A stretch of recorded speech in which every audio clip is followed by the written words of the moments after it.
नमस्कार दोस्तों, स्वागत है आपका वॉइस ऑफ साइलेंस में, जहां हर खामोशी कुछ कहती है। हमारी आज की कहानी एक बेहद ही भावनात्मक और प्रेरणादायक कहानी है।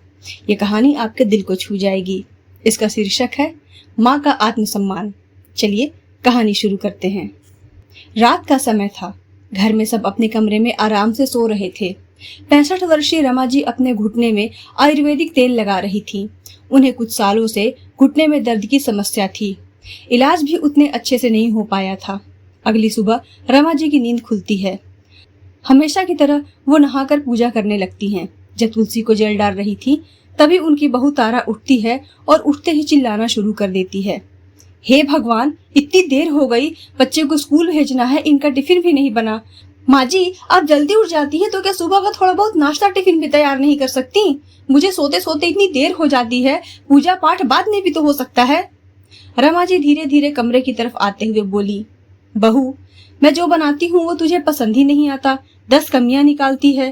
तेरा वो बेटा सोनू, वो तो पिछली बार मेरे हाथ का टिफिन भी नहीं ले गया था। वो क्या क्या तू उसे बना कर देती है, सैंडविच, मैगी, पास्ता, वो सब तो मुझे बनाना भी नहीं आता। तारा और भड़क गई। बड़बड़ाते हुए रसोई में चली गई। आपको तो बस काम से बचने के बहाने बोल दो, एक से एक बहाने होते हैं। अरे साफ साफ कहो कि नहीं करना चाहती, इतनी पंचायत बताने की क्या जरूरत है। तारा फ्रिज से ब्रेड निकालते हुए बड़बड़ाते जा रही थी। मजाल है कोई मेरी थोड़ी भी मदद करा दे। जब से यहाँ आई हूँ नौकरानी बन के रह गई हूँ।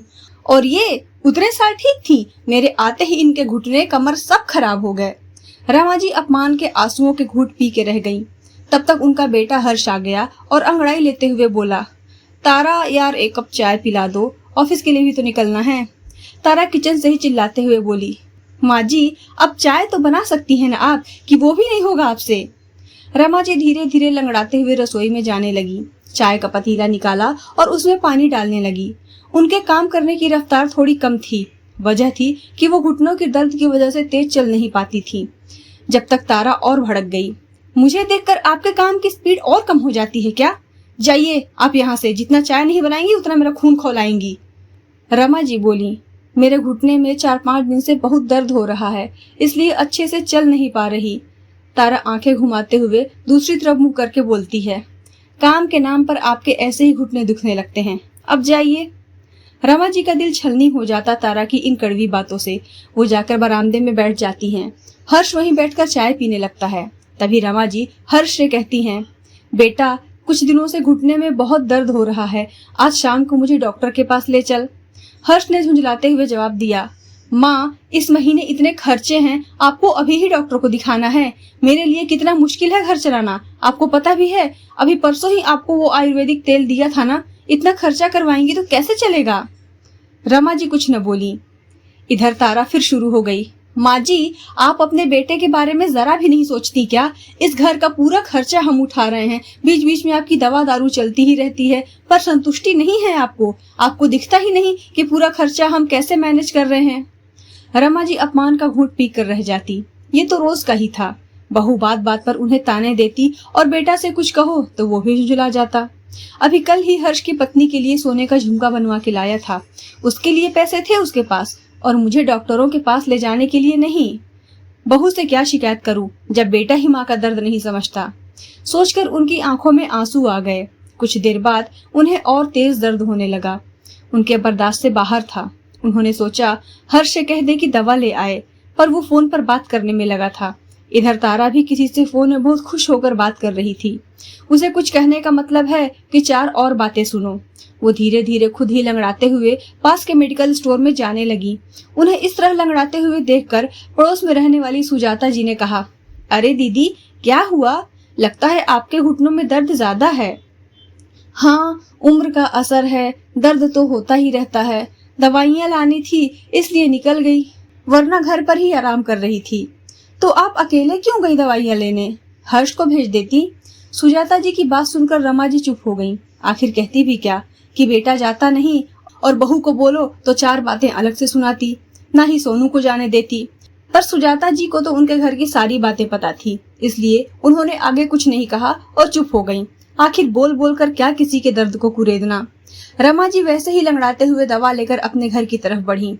बाहर हर्ष तैयार होकर ऑफिस जाने को खड़ा था। आज शायद थोड़ी देर से जाएगा, उन्होंने मन में सोचा। जैसे ही घर में घुसी, देखा कि उनके कमरे का सामान ऊपर वाले कमरे में शिफ्ट हो रहा था। एक पल के लिए तो वो सोच में पड़ गई, फिर बोली, अरे मेरा सामान ऊपर कहाँ शिफ्ट कर रहे हो? मेरा कमरा तो नीचे है ना? है नहीं था मम्मी जी, हमें उस कमरे की अभी बहुत जरूरत है, इस कारण से आपका कमरा ऊपर शिफ्ट कर रहे हैं, तारा ने टोंट मारते हुए कहा। पर मेरे घुटने में दर्द रहता है, यूं सीढ़ियां ऊपर नीचे चढ़ना नहीं कर सकती बार बार। बाहर घूमने जाने में आपके घुटने में दर्द नहीं होता, ऊपर नीचे होने में दर्द होता है। सब बहाने हैं, रहने दीजिए, आपको ऊपर वाले कमरे में ही जाना पड़ेगा, तारा ने आंखें फेरते हुए कहा। पर बहू, मैं घूमने नहीं गई थी, मेरी दवाइयाँ खत्म हो गई थी, मैं तो अपने घुटने के लिए दवाई लेने गई थी। देखिए मम्मी जी, मेरी बहन आ रही है, पूरे 2 साल का कोर्स है, तो 2 साल तक वो यहीं रहेगी और उसे कमरे की जरूरत पड़ेगी, इसलिए आपका कमरा खाली कर रहे हैं। अरे तो ऊपर वाला कमरा दे दो, वो तो जवान है, आराम से ऊपर रह सकती है, मना थोड़ी ना कर रही हूँ।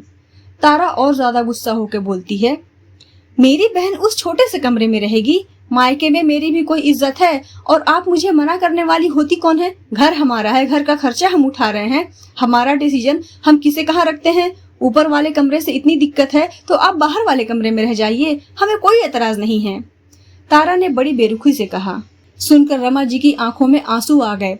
वो थोड़ी देर के लिए अवाक रह गई। उन्होंने हर्ष की तरफ उम्मीद भरी नजरों से देखा कि शायद बेटा कुछ कहे, लेकिन वो तो बुत बना खड़ा तमाशा देख रहा था। एक बार भी उसने तारा को टोका तक नहीं। और बाहर वाला कमरा, वो तो स्टोर रूम था। मतलब अब रमा जी की ये हैसियत रह गई, बहू कबाड़ की तरह उन्हें स्टोर रूम में रहने के लिए कह रही थी, और नालायक बेटा सामने खड़ा था, लेकिन वह कुछ नहीं कह रहा था। माना के घर में खर्चा करते हैं, पर इसका ये मतलब नहीं कि माँ के स्वाभिमान को ही कुचल दें, जबकि मकान अभी भी उन्हीं के नाम पर था। सोचकर रमा जी की आंखों में आंसू की धार बह गई। अपनी बहू की जबान से ज्यादा रमा जी को उनके बेटे की चुप्पी चुप रही थी। आखिर बर्दाश्त के बाहर हो गया तो हमेशा चुप रहने वाली रमा जी बोल पड़ी, बहू, जब तुमने मेरा कमरा लिया था ये कहकर कि मम्मी जी हमें बड़े कमरे की जरूरत है, तब मैंने कुछ नहीं कहा। यह सोचकर चुप रह गई थी कि बेटे बहू को क्या तकलीफ देना, दोनों मेरे अपने ही तो हैं, लेकिन आज तुम मुझे स्टोर रूम में रहने के लिए कह रही हो। तारा तुनक कर बोली, शुक्र मनाइए कि स्टोर रूम में रहने को कह रही हूँ, वृद्धाश्रम नहीं भेज रही हूँ। एक तो हमारा खाती हो, ऊपर से हमें ही सुनाती हो। अब ये सब रमा जी के बर्दाश्त के बाहर हो गया। उन्हें लगा जैसे किसी ने उनके आत्मसम्मान पर चोट कर दिया हो। रोज रोज के बहू के ताने और बेटे की चुप्पी से वैसे भी वो तंग आ गई थी, और आज तो सारी सीमाएं पार हो चुकी थी। उन्होंने दृढ़ स्वर में तारा को जवाब दिया, बस करो बहू, बहुत बोल लिया तुमने। यह घर आज भी मेरा है, तुम यह मकान अपने दहेज में लेकर नहीं आई थी। और हाँ, चुपचाप अपना कमरा भी खाली करो, मैं अपने कमरे में वापस शिफ्ट हो रही हूँ। अच्छा, घर का खर्चा भी हम करें और आपकी 4 बातें भी सुने? मैं कोई अबला बहू नहीं हूँ जिसे आप अपना धौंस दिखाकर डरा देंगी, तारा ने मुंह ऐंठते हुए कहा। रमा जी 2 टूक बोली, आज के बाद मुझ पर कोई खर्चा करने की जरूरत नहीं है। अगर इस घर में रहना है तो किराया दो, अन्यथा घर खाली करके चले जाओ। मैं किराएदार रख लूंगी, मेरे घर का खर्च मैं खुद निकाल लूंगी। हर्ष जो अभी तक तमाशबीन बन के खड़ा था, तुरंत बोला, मम्मी, तुम अपने बेटे को इस घर से निकालने के लिए कह रही हो? रमा जी ने हर्ष की तरफ देखा और व्यंग भरी मुस्कान के साथ कहा, वाह बेटा, इतनी देर से तेरी बीवी जब मेरी बेइज्जती किए जा रही थी, मुझे वृद्धाश्रम छोड़कर आने की बात कर रही थी, तब तुझे सुनाई नहीं दे रहा था, और मैंने तुम लोगों से किराया देने को क्या कह दिया, तुम्हें सुनाई देने लगा? मुझे कुछ नहीं सुनना। अब तक यही सोचती रही कि काश एक दिन तुम लोग मुझे समझोगे, पर वो दिन कभी नहीं आया। शायद मुझे अकेले रहने से डर लगता था, पर अब नहीं। अब यूं बेइज्जत होकर साथ रहने से अच्छा है स्वाभिमान के साथ अकेली ही रहूं। अब जो निर्णय लेना है फटाफट लो और कमरा खाली करो, बस। ये सब सुनकर बेटा बहू की हालत खराब हो गई। इतनी जल्दी कहाँ जाएंगे हम? दोनों तुरंत माँ के पैरों में पड़ गए। हमें माफ कर दो मम्मी, प्लीज हमारे साथ ऐसा मत करो।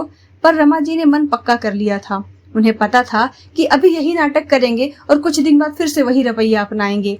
वो झुकने को तैयार नहीं हुई। निरादर की 2 रोटी से तो स्वाभिमान की 1 रोटी भली, और फालतू की उम्मीद के इंतजार में जिंदगी क्यों बितानी। और आखिरकार हर्ष और तारा उसी घर में ऊपर वाले 2 कमरों में शिफ्ट हुए, और आज भी उसका किराया दे रहे हैं, जबकि नीचे का वह 1 कमरा किसी और को मीना जी ने किराए पर दे दिया। रही बात तारा की बहन की, तो वो हॉस्टल में रहकर अपनी पढ़ाई कर रही है। दोस्तों, क्या रमा जी ने सही किया? आप अपने विचार हमें कमेंट करके जरूर बताएं और हमें ये भी बताएं कि आप देश के किस कोने से हमें देख रहे हैं, ताकि मुझे पता चले कि हमारे चैनल को देश के किस किस भाग से देखा जा रहा है। वीडियो पसंद आई हो तो लाइक करें और हमारे चैनल को सब्सक्राइब करना बिल्कुल ना भूलें। राधे राधे।